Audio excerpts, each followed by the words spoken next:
piritos ta karon guys o balon-balonan o puso ng manok. So asin lang talaga ilalagay ko dyan. No preservatives added pa rin. Lagyan natin yan ng asin bago natin iprito. Imikos-mikos mga aking yan. Char. So ayan.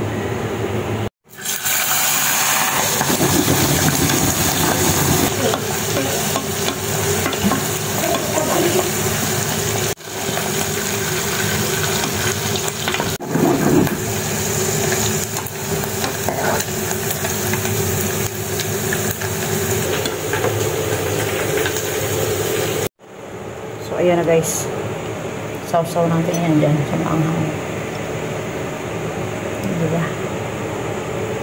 With coffee sa umaga. O, diba? Breakfast and lunch.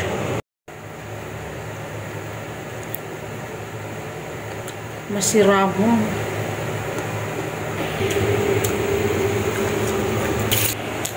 Bye guys. Thank you for watching.